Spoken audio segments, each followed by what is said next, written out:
25 Temmuz itibariyle tercih dönemimiz başladı. Tercih girişleri başladı aslında.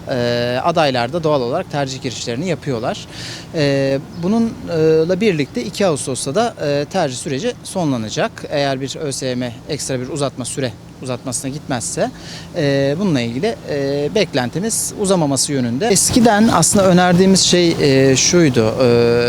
Hani bir yıl daha mezuna kalarak, mezuna kalma tabiri vardır orada. Mezuna kalarak ya da bir yıl daha çalışıp hani daha iyi noktalara gelebilirsin diyorduk. Fakat mevcut ekonomik koşullar, özellikle vakıf üniversitelerini tercih edecek öğrenciler için bir yıl daha hazırlanma demek ekstra bir maliyet demek aileler için. Dolayısıyla öğrenci kendi alanına yakın bölümleri tercih ederek çift ana dal yapabileceği ya da yan dal yapabileceği alanları tercih ederek tercihlerine artık şekil veriyor doğal olarak.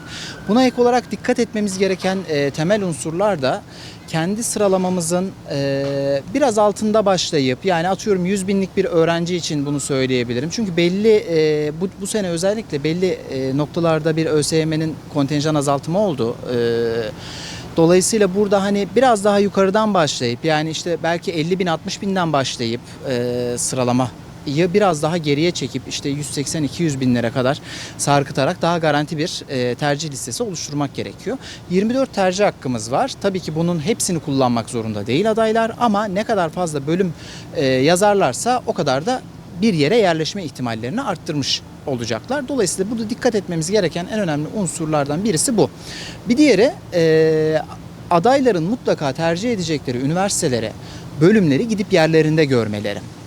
Bir sürprizle karşılaşmamak için bunu yapmaları gerekiyor ve gerçekten akıllarında olan meslekle, daha doğrusu akıllarında kurguladıkları meslekle bu işin işte akademisyeninden duydukları gerçekten örtüşüyor mu, örtüşmüyor mu? Bunu ortaya çıkarmaları gerekiyor. Bir diğer unsur da kendi kişilik yapılarıyla icra edecekleri mesleğin uyumu arasında bir bağlantı kurmaları da gerekiyor. Bu bağlantı varsa zaten adayın o tahayyül ettiği meslekle ilgili süreç tercihe yansıyor. Tercih sonrası zaten gittiği bölümde de mutlaka başarıyı elde ediyor. İşsizlik gibi bir problemle de karşılaşmıyor. Gelecekle ilgili kaygı her gelen adayda da velide de var. Hem ekonomik anlamda hem de mesleklerin geleceğiyle ilgili bir kaygı var.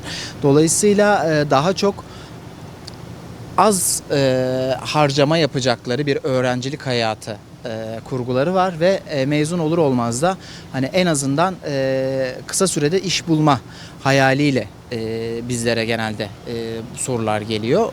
Hani hangi meslekler bu alanda, ama bunu tabii öngörmek de çok zor.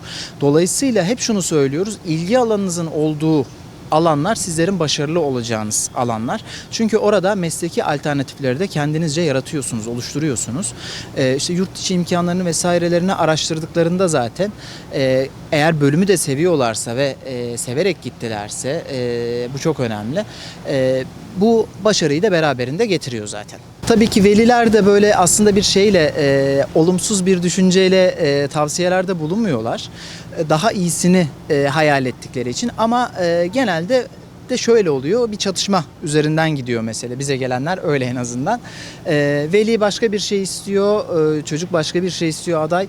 Dolayısıyla burada velilere tavsiyem şudur, öğrencilere de vereceğim ama öncelikle velilere tavsiyem şudur: kapıları göstersinler. Kapıdan girmeye zorlamasınlar. Yani bu alanı seçersen bu olur, bu alanı seçersen bu olur şeklinde sadece tavsiyelerde bulunsunlar. Son kararı adaya bıraksınlar. Çünkü hep şunu söylüyorum ben: bölümü okuyacak olan, mesleği icra edecek olan, o mesleğin zorluklarını, bölümün zorluklarını göğüsleyecek olan okuyacak kişilerdir, veliler değil. Dolayısıyla adaylara tavsiyem de şudur: meslekleri seçerken kulaktan dolma bilgilerle değil, mutlaka işin ustasından, erbabından ya da o işi icra edenlerden ve bir mesleki danışmanlık da alarak, belki hani böyle komşu tavsiyesi vesaire üzerinden değil, bir tanıdık referansıyla değil, ama mutlaka bir uzmanla da görüşerek o kariyer planlarını yapmaları önemli. Yani bu bir üçgen aslında: veli, öğrenci ve adayı tanıyan öğretmen ya da rehber öğretmen arasında kurulacak bir üçgenle